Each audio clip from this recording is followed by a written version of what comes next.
Welcome everybody. New episode of Bauplan webinar. Today, for the very first time, we have Jacopo, our CTO, presenting. We are going to talk about rethinking the semantic layer in this new AI coding era. As I said, we're going to continue this conversation about semantic layer with some players from the industry, some proper semantic layer vendors in a month from now. So stay tuned if it's like a hot topic for you. I'm going to pass it over to Jacopo. Just keep in mind that you can answer whatever question you want using the Q&A panel or using the chat. I'm going to do my best to stop Jacopo as soon as is possible and makes sense for everybody to continue the conversation. But let's keep it open, let's keep it informal, and let's have fun together. Apo, to you. Thanks, Matt. Thanks, everybody, for spending some time with us today. I think Matt said it already approximately 34 times in the past 5 minutes, but we are not a semantic layer company. There's going to be proper semantic layer people coming and chatting with us in a month from now. So today is mostly about contextualize kind of like the old world of a semantic layer in the new world of the agent native stack, and perhaps finding some surprising consequences for this new era. In particular, we're a data infrastructure company. In particular, one thing we're going to argue today, which probably is a contrarian view for the semantic layer people, so that's why, let's see if they're still our friends in a month from now, is that a lot of the functionalities and affordances that traditionally has been associated with a separate component of the stack in the modern data stack, like the semantic layer, may actually be absorbed by other existing infrastructure pieces in this new world. So I'm Jacopo. I think some people here are recurrent guests, and so they used to see Ciro, which is the CEO of Bauplan. Today is a special episode, so it's gonna be me being the speaker, which is great because I'm gonna set the bar so low that when Ciro comes back for the next one, you guys will be so thrilled to see him again. I'm the co-founder and CTO of Bauplan. I'm a professor of machine learning at New York University, and I've been doing stuff up and down the stack for the last 10 years. If you want to know more about me in particular, you can just Google me. My first name and last name are very uncommon in the great scheme of things. So you're gonna surely find something about me.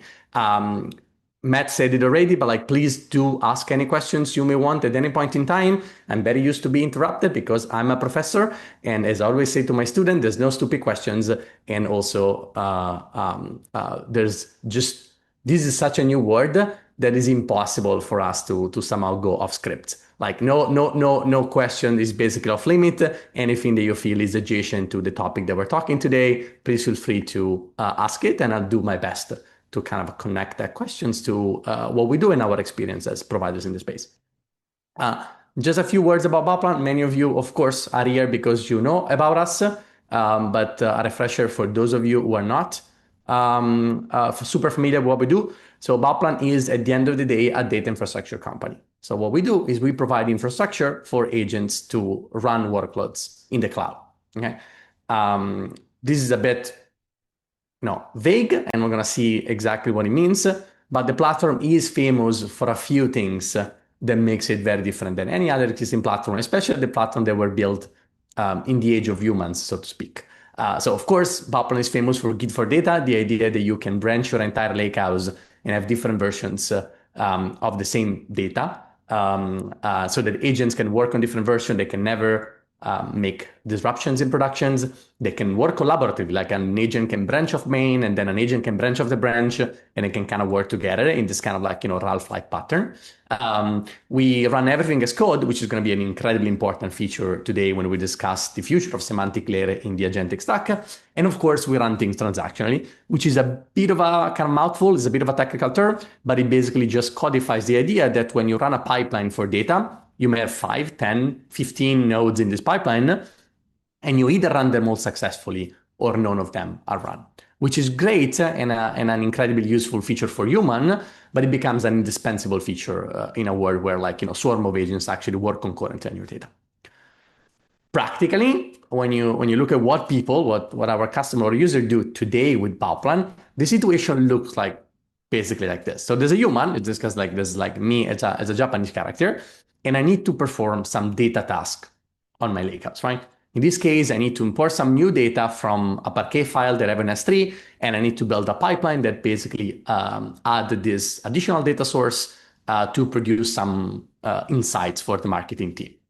The new way of working, so to speak, is Jacopo, instead of doing this manually, Jacopo open his IDE, Visual Studio, he prompts his agents. In particular, I use Cloud Code.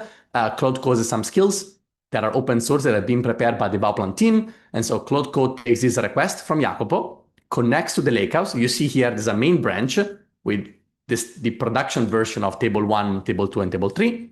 The agent is going to open a branch on this lake, thanks to Bauplan. It's going to do some computation there. It's going to add this data source. It's going to change the tables downstream and all of that. And then it's going to basically open a PR for Jacopo to review. Okay? So the sort of new way of working shift the bottleneck from code generation and doing the ingestion, do the transformation, do the quality check and all of that to verification. Okay? So the division of labor is very clear. Agents are more and more writing and transforming data on the platform because it's safe, because there are branches and all this nice ergonomics. And humans check both the code, we're going to see later, check the signature, for example, of the tables that this code has been producing, and check the quality of the tables, and then they verify that and then they merge back to main. And then when they merge back to main, you see here at the end of the slides, now we're going to have that table 3 has been untouched because the agent didn't touch that, but the agent did produce a new version of table 1 and table 2, and Jacopo can merge safely into main. From that point onwards, every downward consumer will be automatically updated and will be able to read table 1 and table 2 in the 2 new versions, and then it will be able to read table 3, which has been the same as before. Okay? So this is the standard way of working with Bauplan today. A human, an agent, maybe Cloud Code, maybe Codex, maybe Pi, whatever you want. And then underlying of it all is the Bauplan Lakehouse, which manages your data and runs the compute that corresponds to the transformation you want to do. Safely, at scale, in production, and so on and so forth. So what about the semantic layer? What in all of this picture? When in the data state does the semantic layer come in? And why it's so important that today we talk about this? Okay, so historically, if you consider, if you go to inside companies and ask, okay, why do you have a semantic layer? You may get like a lot of like different answers, like semantic layer sometimes used in very different contexts. But what is common to basically all the usage of this term is that is sort of a translation layer. Okay, so what does it mean? It means that when you want to ask questions inside of a company, you may specify your concept in a way that is kind of like human understandable, that is understandable for you asking the question, but it's not necessarily the granularity or the specificity or the modeling that is behind the data that you have in the lakehouse. Okay, so if you ask what is the revenue by quarter last quarter, which is I think like a very reasonable ask, you may have different definition of revenues in mind. Somebody may have revenues as in all the money that has been wired. Someone that may be the money was wired, but then some products has been discounted later on, so you shouldn't really count that, and so on. What's our gross margin in the enterprise segment? Like again, if you're a human in the finance department, the marketing department, you may have a running definition or running understanding, an implicit understanding of what these terms mean. But if you really poke these terms, you find out that these poke are always full of ambiguities. How do we exactly calculate gross margin? What is the enterprise segment? Are this company that makes $1 billion a year, $2 billion a year, $3 billion a year, or enterprise segment is the value of the contract for us? And again, it turns out that most of the business concept that you see inside of real companies with real operations are actually ambiguous. Okay?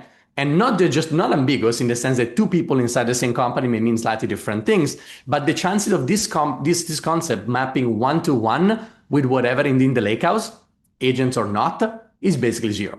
And that's where the semantic layer really comes in. Okay? So if we zoom out a bit and consider your entire data estate, you can go from left to the ingestion to right, the business consumer, and you can find 3 main big pieces for this. You have on the left, software engineering ingesting stuff into the lakehouse. And here you have the typical data contract. Okay? This is not really a topic of today, but data contracts are a very, very effective way to decouple consumer and producer. In this case, software engineer producing data and us in the lakehouse ingesting the data, but having some guarantees that the data still complies to some standard.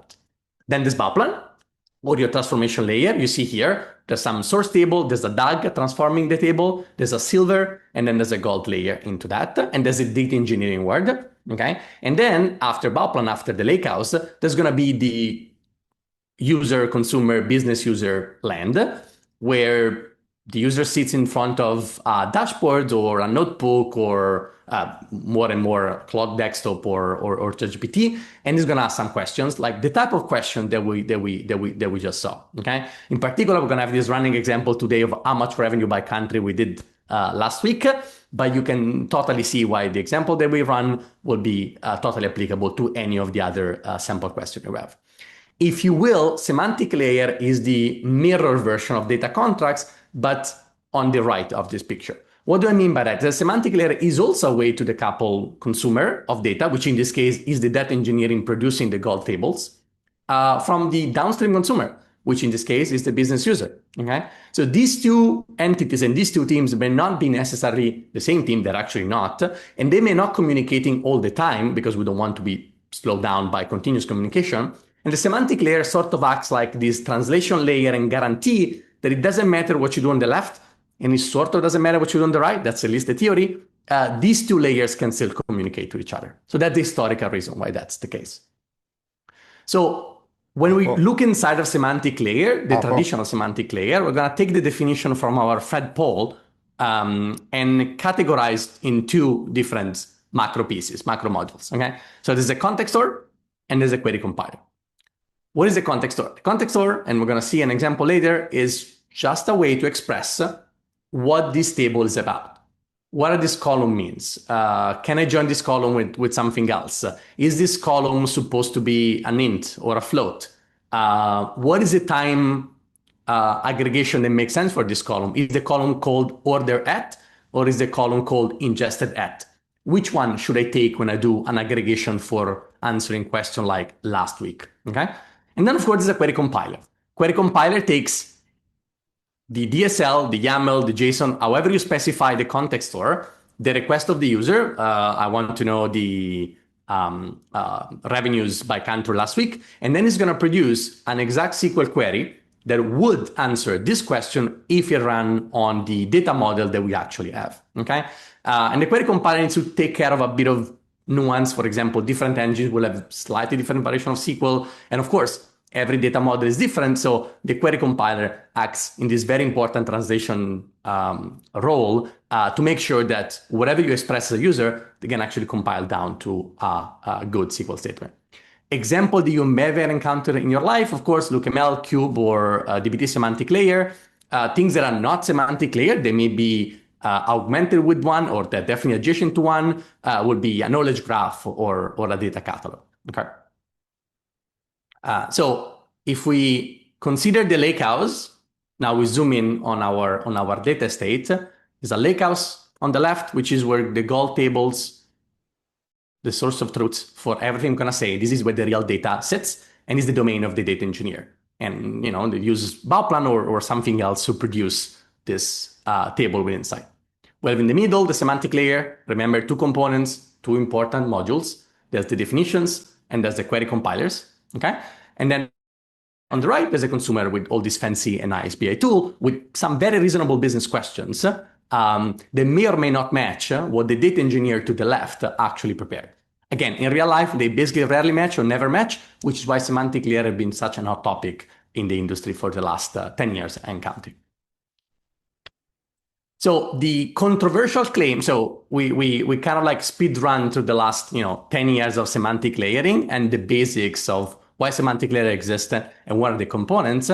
And the contrarian thesis of today, of this all, is that the world has been changing. I don't know if you noticed, but the world has been changing a lot with the arrival of AI. And the two components of the semantic layer that we're used to may not be needed anymore. Maybe they'll not be needed at all, like forever. Maybe they're not needed for the vast majority of workloads. Maybe they're needed for half of the workloads. But definitely for the first time in ages, there's an argument to be made that other tools that we already have and we already need in our data estate can fulfill some, if not all, of the promises of semantic layer. And that's a controversial thesis that I'm defending today. And the too long-winded answer is LLMs sort of supersede the need for a specific query compiler and the idea that you have to go from structure output to SQL. So that part has been disrupted as we speak by Codex and Cloud. And of course, open formats on the bottom give a new vendor agnostic and stable way to store some of this metadata in a principled and interoperable way. The combination of these two, and we're going to see how, will satisfy the majority of the semantic layer use cases, or at least that's what we claim. Apo, Yeah, I think we have a question that was sure. triggered by the Iceberg logo. Most probably, I know that you're going to address it later, but the question is, does this thing work even if I'm not on Iceberg? It's a fantastic question. So we put here Iceberg for both convenience in the sense that, of course, this is the open format that Bauplan supports today. For industry adoption, Iceberg is the de facto standard right now and is like a gigantic growing trend that makes us believe that this will become the majority of the industry in the next couple of years. But no, this concept will still work if instead of Iceberg, you put Delta Lake there. Okay. Iceberg is just a specific implementation of this idea, which kind of plays very well with Bauplan and the default, let's say, category APIs that most people are using. The same argument can be made on the top of these slides, right? Here, there's the logo of Codex and Cloud Code. But honestly, the same argument can be made if you use Pi with Kimi or whatever open source model you do. The general mechanics of the implementation will slightly change, obviously. But we do think that the wave of the LLMs, open source or not, solves this problem. And we do think that the waves of open formats, Iceberg or not, solve the second one.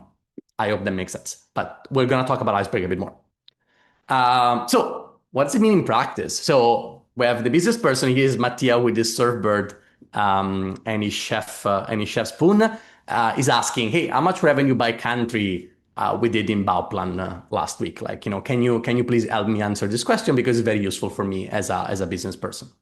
Okay. This is the table that Luca, our data engineer, prepared. This table is called sold units. There's a bunch of SKUs that has been sold. Even if you've never seen this table, you can probably figure out the meaning of it. There's a timestamp that tells you when this sale was made. There's a discount, a country, and a price column. Okay. What you cannot find here is a revenue table. Like Mattia wants revenue, but there's no such a thing as a ready-made revenue table. Okay? Revenue is a concept, needs to sort of be defined on top of the data model, and the data model is what the data engineer prepare with the data transformation from raw to silver to gold. Okay, and so the solution for the semantic layer, this is like an industry standard. This is a YAML from DBT, but it sort of like represent what most of the current wave is. We're going to define, you see here on the bottom, you're going to define a way to specify what revenue is. In this case, we're going to say that revenues is the full price that people have paid. And this will correspond basically to retrieve, when you actually do the query compilation, to retrieve these two rows and these two columns. You see here, this is the timestamp corresponding to last week. Perfect. And this is the country and the price, which is what the semantic layer is telling me that I need to answer to Mattia's question. Sorry, Matt, I see you're unmuting yourself. Yeah, we have a very interesting question that I just like copy and paste to the chat. What are some of the indexing strategies that you are seeing leveraged by semantic layers using Iceberg or any other open formats, especially where there is a multi-hop reasoning to be done, especially to remove data silos? So very good question. So I think there are two aspects to this. One is the data silos one, and one is the semantic layer on top. On the data silos, our view as Bauplan and what I see in the industry with our customer, but not only our customer, is that the object storage rules them all paradigm is kind of coming for everybody. And what it means that most of the OLAP analytics, machine learning workload happens after somebody has done CDC or copying their data or downloading their data into the common object storage form. Okay, so Iceberg, in a sense, is kind of the paradigm or data at rest or Delta Lake or whatever, because it's kind of like all the virtue of like unlimited cheap storage with some very useful metadata on top. So it's better than the old paradigm of the data lake, and it's definitely better than the slightly less old paradigm of the warehouse. So for data silos, my answer is I think the lakehouse is a good answer to that, and is probably the best answer possible for 90% or 95% of workloads. On top of this layer, when you now have an Iceberg table corresponding to your Salesforce data, an Iceberg table corresponding to your product analytics, an Iceberg table corresponding to your Stripe transaction, then on top of this, I think there's a good question of like, okay, how do I make sure that these tables know which one is which and which table talks to each other? And I think this is what the semantic layer really was meant to be. In this particular case, like let's talk about like an example here. In this example, using the DBT syntax, you would specify that the Stripe table will contain a column called account ID, and the column account ID is the column that you can join with the Salesforce column, what is account ID, so that Salesforce can tell you, for example, how many employees have this company. Stripe can tell you how many transactions you can get out of this company. If you join these two, then you can answer a question like, what is the revenue from enterprise customer, right? But the kind of building blocks, it's important, like aside from specific technology, we have two things here. One is a uniform way to access data, in this case, Iceberg on the Lakehouse and Bauplan. And then there's a semantic component to it, which is somewhere we need to have stored the information that this is a Stripe table and this is a Salesforce table, and these two things can be joined. Okay. And again, we can discuss what is the best implementation. Of course, we're here together to discuss what is a proposal. But it's important to kind of like, have a good mental model of like where do things fit. I hope that answers your question. I think, yeah, yes. So many questions. So you can have different definition of revenues. Okay. We have a definition of revenue saying, hey, you need to pay the full price and that's it.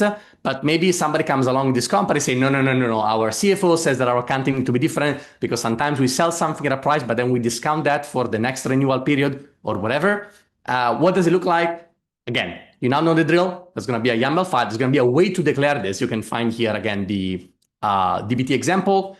This will highlight a completely different subset of rows. But thanks to this semantic layer, now we're able to intercept the Mattia query, revenue by country last week.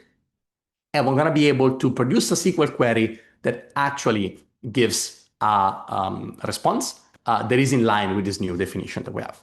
So the semantic, I hope I've convinced you the semantic layer is actually very useful. Okay, we can discuss about the implementation, and this is all this is about, but there's no question, there's no doubt in my mind, and I guess in anybody's mind that has actually done this for a while, that this idea of defining metrics over data is actually very important. So once you've done all of this, the second part is sort of trivial. I mean, it looks trivial because we actually don't do it. The computer does it for us, but that's kind of how you close the loop in the old way of semantic layer. So after you have a definition, which is the YAML that we just saw, depending on your flavor of revenue definition in this case, we're going to answer Mattia by basically shoving that definition and Mattia's request through an API. We're going to get into a compiler, and the compiler is going to spit out something like the following, right? You can see here, it's just simple SQL, but you can find here that this SQL is the perfect translation in the data model that we had, which had no concept of revenue. Let's remember. This is the translation in the data model that the data engineer prepared of this concept of revenue that Mattia cares about. And then this is going to be executed by whatever engine, and then Mattia is going to get this result. So we're going to get from structure input to structure output. Okay. The structure input is API call plus the from Tableau or whatever, plus definition that we hard coded in our YAML, and the structure output is going to be a SQL query that our engine can run. So remember what we said, our controversial thesis is that this word really need to change. And the first thing that we're going to change, the first thing that we argue, it's not going to be needed anymore, or it's not going to be anymore soon, or it's not going to be anymore for everything, is the second part. And I think that's the bite, that's a bullet that is easy to bite for everybody. Okay, everybody here is using Cloud Code or Codex or whatever. Everybody's aware of the ability of the system to manipulate symbolic data, and in particular coding languages very well. And so my first controversial statement is we do not need to confine our translation to this kind of like structure input to structure output kind of thing. We don't need necessarily to be so prescriptive about what is the input of a query, because Claude or Codex or whatever are both good enough to be flexible. As in, even if you don't define specifically revenue once, but maybe sometimes you call it, I don't know, total of invoices or whatever, the system does not need to be stuck on that. There's no need to be another person that needs to go add a definition in the YAML file. But the system is smart enough to figure out that that may be a synonym for revenues. So that's problem number one. Problem number two, the entire thing of having a full compiler to go from this declarative definition to SQL may not be necessary anymore just because Claude can generate on demand pretty good SQL, especially for well-defined tables like the following. So the second part of semantic layer, which is of course a core component of semantic layer, may not be needed anymore. And some of you, I know that some of you will already want to ask, or probably already thinking, it's not true. LLMs are making mistakes in my SQL query every day. You know, my day of debugging Claude SQL are actually terrible and so on. And we can have a long discussion at the end of this. The only thing I'm going to say is that maybe that is true. Maybe that is true that still some SQL queries elude Claude. And maybe it's true that there are still some errors here and there. And definitely I will suggest people to double check their SQL. But the trend is actually undeniable. And so even if I grant you the objections, I would say that, do you think that's still going to be the case in 6 months? And this is really the only argument I want to make. Is like, maybe we're wrong or maybe we're early for this, but are we sure in 6 months this presentation will not be, like 99% accurate instead of like 85 or whatever you believe is today? So first part we threw out is the query compiler. Now we have an LLM that can interpret unstructured queries and queries from the users and spit out SQL commands for the engine. That's great, but we still have the first part, right? Remember, we have the parts about the definition, where to store the definition, how do we make sure that this definition are okay. And if we take one step back on how the system today, in data engineers today work, if you work with Jacopo that is prompting Claude to write some transformations, our argument is that the agent that writes the pipeline should actually also add in the very same pass, like literally in the same place, we're going to see what that means, the meaning of those transformations. Shouldn't be two steps. It shouldn't be first I run the transformation and then I explain what my transformation means in English. We should literally output the English part, which is the description of what this table can or cannot do, with the transformation code, and that transformation code will actually generate the final thing. Okay?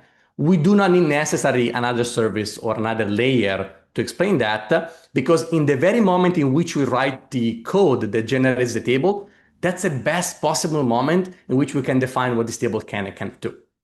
Okay? Because in that moment, there's no disalignment between what the code is doing and what the high-level semantics meaning of this table may actually be. In the example that we brought before for the question that we had like a few slides ago, if you're defining a transformation of your Stripe data, that's a fantastic moment to mark down in the code that the column account ID is the column that represents the account that made the sale, that made the purchase, and that account ID is what we use across our system to identify the same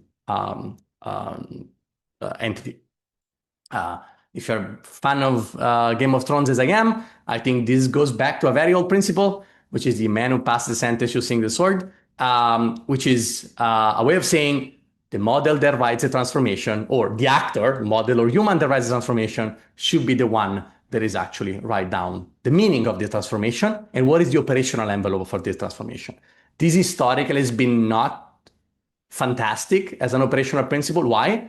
Because humans sometimes forget to write comments in the code. I mean, I know we've been there, me as well. But in a world where, again, the bottleneck shifts from generating to verifying, we can be pedantic in the generation phase, because generation phase is quote-unquote free. So as long as we have good skills and good way to prompt the models to be following our guidelines, we expect our code quality actually asymptotically to actually become much better now than it was before. It's the same thing with types in Python, right? Nobody wants really to write down all the types all the time, but if I'm not writing those down all the time, now types are great. Because now then my job is verifying things and not writing the code. Types are the first thing that I'm going to check to verify if the system works. So how does it look like properly? This is a simplified Bauplan function. Some of you maybe have seen it, some of you have not. It's a simple Python function. There's nothing particular into it, with a decorator that says this is a Bauplan model, this is a Bauplan function, okay? And this Bauplan function will produce a table called sold units, which is the table of our running example, okay? So you have skills and clock code. You ask him to write a pipeline that produces sold units as an output. And then you can use two devices inside of the code to express your concept. Device number one, you can have the Pydantic class that defines the output of this function. You see there in the definition, which tells, hey, what are the columns? What are the types? What is this table is about? Okay. And again, classes sometimes are kind of like, pedantic, sorry for the pun of word, to read and write, but now that the only thing I need to do is read them because somebody else is writing them, they're actually a superpower to find out very quickly how the data flows in a DAG. And then the second thing is that you can use the normal Python functionality, for example, docstrings, to actually put whatever definition you want of this table. You can say that this table, for example, is a table in which revenues can be obtained as a difference between price and discount. This is the exact English. It's actually much more concise, but it's the exact English concept that we expressed before with the big YAML in the DBT semantic layer that I saw before. Okay, there's no difference between these two things. Okay, and the crucial intuition is if a data engineer, if a human reading this, possessing the common sense of humans in reading English and possessing the context that this project is in, which meaning a pipeline, can understand what you mean by the sentence revenues can be obtained as the difference between price and discount, that's enough for a language model today to take the very same info and act on them and produce the correct answer. I see, Mattia, that you've unmute yourself. Yeah, we have two questions. So the first one is more like tool related, which is just like, isn't this like idea just like DBT with extra steps? Well, do you want to ask us both, or you want me to do one on one? Let's do this one first, and then I'm gonna move to the second. So I think so. There's a component to DBT is a transformation layer. Okay, so DBT is a way in which you express transformation. If you want to continue to use DBT as a tool, you can use that and port it to Bauplan or similar concept. But this is kind of like a superficial change. Okay, the real change is the idea that you generate code and the description of the code in one pass, like in this case, with types and all of these things that, they're not necessarily exactly corresponding to DBT. And B, that this code is isomorphic to the state of your lake, which obviously can't happen in DBT because DBT is just a template engine. DBT doesn't run your computer or manage your data. It's when you take together the power of a concise representation and a data management system, and they both work together, which is the next slide, is that you do realize the full potential of the system without being locked down in any specific dialect or services that you may or may not want. Okay, thanks. The second one is more more like on the business side of things. I'm gonna copy and paste it for everybody. So the question is, okay, I think the background is, okay, nowadays we have also like business users, writing pipelines potentially because they use like cloud code. Who's gonna be in charge, of writing these Pydantic classes? I think this is a very good question, and I think we should shift. Like, if you want to really democratize data access, which I think it was one of the original philosophy behind developing a semantic layer in the first place, I think we should sort of really be very clear of who's generating the code and the data and who's consuming the data. And I think the only way to scale this in an organization where not everybody's a technical user is to delegate all the generation to or codecs or whatever, and have the user checking the high-level properties of this. In particular, let's say in this case, I think many people can be taught to check docstring, because that's just English that should be readable by any human being with some common sense and understanding of what the transformation is doing. But not everybody can be thought of being a person that write Python. So the Python, the structure, the DAG, I think that belongs to Cloud Code with proper skills and proper prompting. Checking, verification, and iteration of the semantic part, I think that belong to any user that may be willing to go through the motions and that is interested to get information out of this. Yeah. Thanks. We have one more question that I think is kind of like anticipating your following slide. That is, how is semantic model stored and later accessed by different clients? That's a fantastic question. We can just go. Yeah, we can just go to the next slides to do that.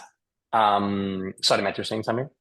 No, I mean, can you check your mic? I think you switched from one mic to another. I obviously didn't do anything, but let me see if I can. If not, just don't worry. Sorry, let me find out. Can I move this? Sorry, 1 second. Let me see if my Zoom setting changed. Oh, yes. Can you hear me differently now? Awesome. So the question is, yeah, way better. Okay. Way better. So the question is, what about like different clients? I don't know why I defaulted to my AirPods. Yeah. Okay. So these are questions. How can we save it? And the cool thing about this is that we don't have to. This is the exact same picture that I show you. Like there's nothing more or less than there. What happens that when you normally run this in the Bauplan platform, the result of this table would be persistent into your lake. So sold units will actually have not only the data like pertaining to sold units, the table that we saw before. Sold units will actually also have the definition of your columns and whatever semantic information you have there. The cool thing about this is that now the data and the metadata are kind of living in the same space, which is completely portable and doesn't require any particular server-side operation to be run or to be exported to be queried. Any system that is able to interact with your Iceberg layer, Bauplan or any other client that can read Iceberg will be able to feed this context inside an LLM. So going back to the original question of the DBT that was asked before, this is kind of like when these two words sort of diverge. There's some convergence in the code part, but this is a big distinction between how we traditionally think about a semantic layer, which is an additional service on top of everything else, versus a design in which a semantic layer lives next to your data in your bucket. I can't stress this enough. If you delete any provider running transformation tomorrow, this information about what the table is storing will stay forever in your bucket for free. And you can read it with any other tool that is able to query and interpret this data. You're not dependent on any tool in particular to hold you some inside of their perimeter to leverage your concept. Your concepts are yours, and your concept will live next to the data, which is also yours, in an open format in your bucket, which I think is a pretty kind of different feeling and kind of like revolutionary perspective than what has been historically the semantic layer about.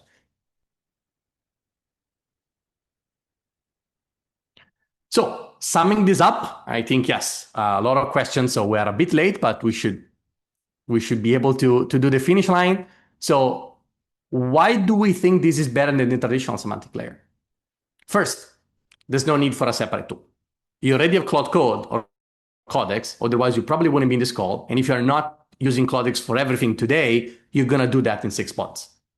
Okay, so that's for sure. Second, you have Iceberg or a bucket or some Parquet file somewhere. And even if you're not using Iceberg today, which has already become the majority of data company and data infrastructure, you're going to be Iceberg at some point. Definitely, you're going to have buckets that store your data. And you don't need any more on top of these two things that you already have and you will already pay for to realize the semantic layer as we're kind of envisioning. Second, everything is automatically versioned and maintained. Everything is part of your code because you generate the code and the semantic concept together.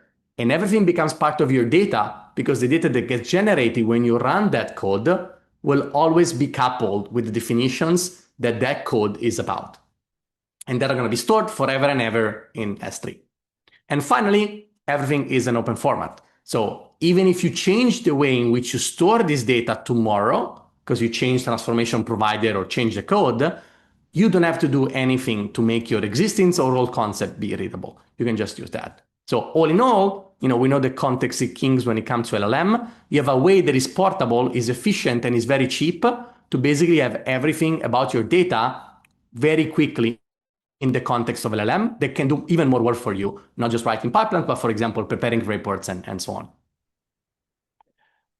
Apo, and everybody, I know we are on top of the hour, but we have a bunch of like questions that I think are very interesting. So we're gonna take five more minutes to address the questions.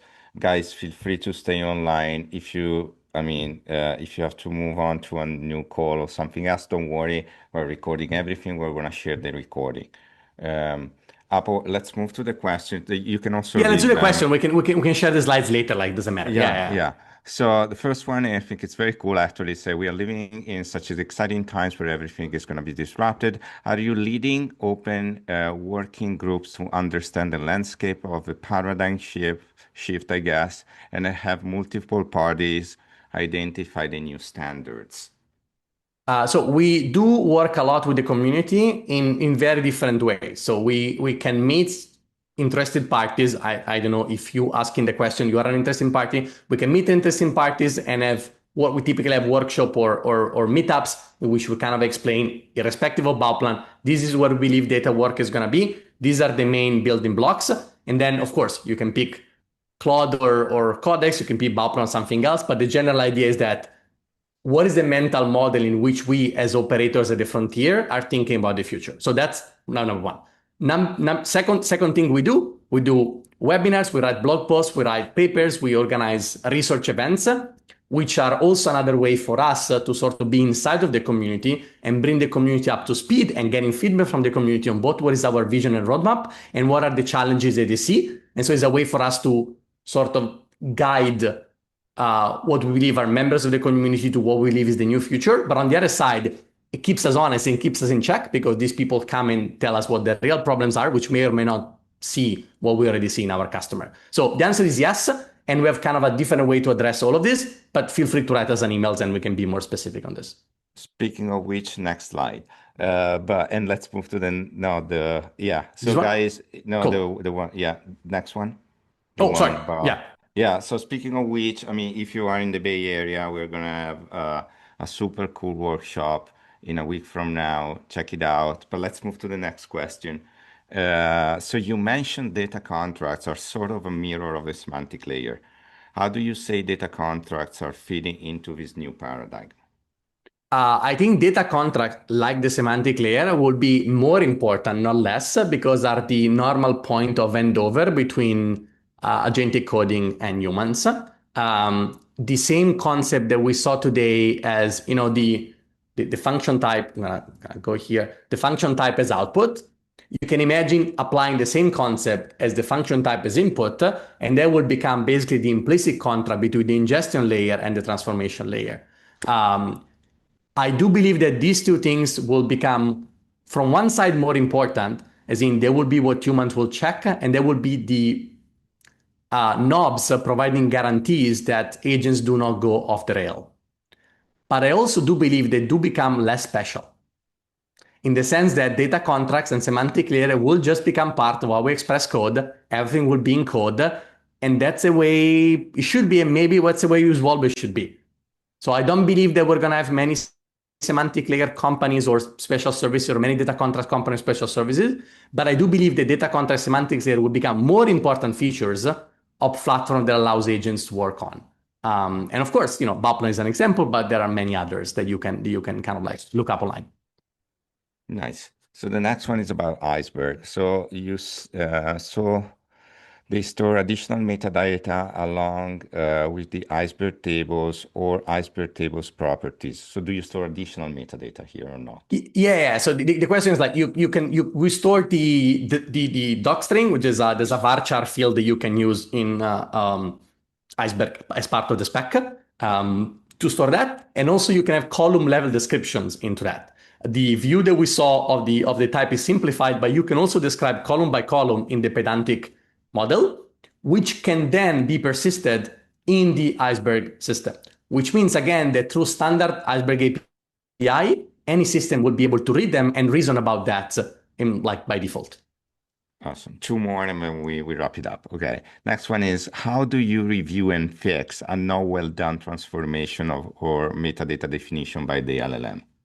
This is a fantastic question. So the answer is you do what the old job was, as in, there's not much difference when, when your junior colleagues of yours, which I think is a good mental model for LLM, has done a job that is like maybe 80% done, but it still needs to be changed somehow. The cool thing about Bauplan, I think, is that if you in any paradigm there is like everything as code, is that your tables are only defined by your code, which means that your PR process, your review process, will be basically the same as the reviewing software process. So somebody will open a GitHub PR, which will contain the new definition of the tables or the new metadata definition that the agent does. And then you will go on and work on this PR in the exact same sense in which you work on a PR on Fast API or whatever. The difference that Fast API is a completely stateless service that then goes through a level of deployment and the normal CI/CD. In Bauplan, the code will produce a table in this sort of like kind of like one-to-one mapping. Okay, so the proper way of doing is make sure you have good software review practices in general, which will help doing 90% of the work in pipeline reviewing. And then there's the last 10% of review, which is the data diff. Sometimes the code looks okay, but the only way to evaluate if the code is proper is by adding data quality check or doing some queries around. We have skills that helps our customer do that. But definitely that's something that you can do with AI as well. In particular, if you use one AI to write the code, I always find very useful as a practitioner to use another AI to review it and to help me review that. So as a person, I use Claude Code to write the code, and I use Codex to actually help me with the reviews and the data diff. Awesome. Very last one, and where we really have to wrap it up. I say if AI is handling SQL compilation and no longer semantic layer, it goes from deterministic SQL versus not deterministic SQL, which can cause discrepancies in the metrics for the end users. How do you address this? I think this is a fantastic question, and I think the answer is this will be a problem that goes away. If it's a good specification, even in English, in the docstring, again, if it's the type of specification such that a data engineer in your team will be able to produce the right SQL query, there's no reason to believe that an LLM, either now or in the next 2 quarters, will be able to basically generate the same query with the same semantic accuracy as any data engineer that came before the LLM in history. I do think that there's going to be this kind of like period, 3, 6, 9 months, we'll see how fast model improve when there needs to be some level of checking for this non-deterministic output, and I agree with that 100%. But if I look at the future asymptotically, is that what I would bet on? And honestly, I don't think so. I don't think this query is very hard to write, and I think the models are already very good and doing most of that. If we need, as teams, to have some sort of watermarking of any query that they do, which I think is a good idea. Imagine system generating the query get executed. Maybe we tag that query in our engine with a specific tag so that we can always very quickly review it in a dashboard and see if the query was actually compliant, and similar tricks. I think they could help navigate the next 6 months, but I will be very surprised if in 6 months from now, we will still double check the correctness of SQL generation from semi-structured text. That's awesome. Thank you so much, Apple. Thank you so much, everybody. We took 10 extra minutes of your time. Really appreciate your patience. And I really hope you had fun and you learned something. We're going to share the recording. And as I said, in 3 weeks or so from now, we are going to continue the conversation with 3 or 4 semantic layers vendors. So actually people in the space. We're going to have a fireside chat. We're going to continue getting questions from everybody. So feel free to reach out to me, reach out to Apple, send our questions. Let's keep it as fun as possible, as interesting as possible. Have a great day and feel free to reach out to us for anything. You know, we are always like available and we always love to talk to you guys. Have a Thanks so much nice for the great one. questions. Bye, guys. Ciao. Bye. Oh, Bye. stop.